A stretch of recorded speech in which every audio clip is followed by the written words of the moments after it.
Агенцијата за лекови пресече ќе се уништат вакцините кои имаат декларации со поминат рок.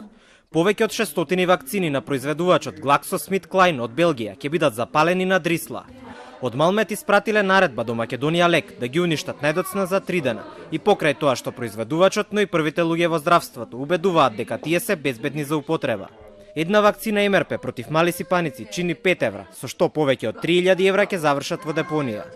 Вакцината е исправна, но постои можност било какво оштетување дури и на фолијата на лекот да биде причина тој да биде прогласен како неисправен. Од Министерството за здравство не знаат дали добавувачот Македонија Лек ќе добие казна за вакцините со погрешни декларации. До крајот на идната недела ќе дознаат откако ќе седнат на маса за да се договорат со првите луѓе од Агенцијата за лекови. Иако се појавија информации дека санкцијата може да достигне и до 70.000 евра, од Малмет кажаа дека тоа не е точно.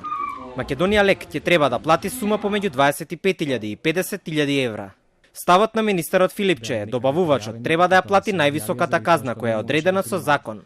Во наредниот период ќе анализираме со Малмет. Малмет ќе одлучи каква казна следува за добавувачот. Сумата е законски пропишана. Во меѓувреме, нови случаи на заболени од мали сипаници има и надвор од Скопје.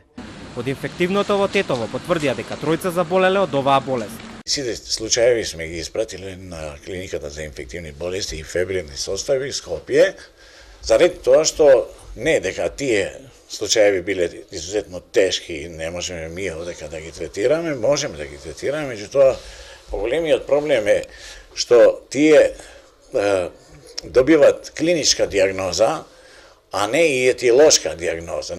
Здравствените работници не вршат теренска имунизација во училиштата по пролонгираниот почеток на второто полугодие. Децата можат да се вакцинираат само во здравствените домови.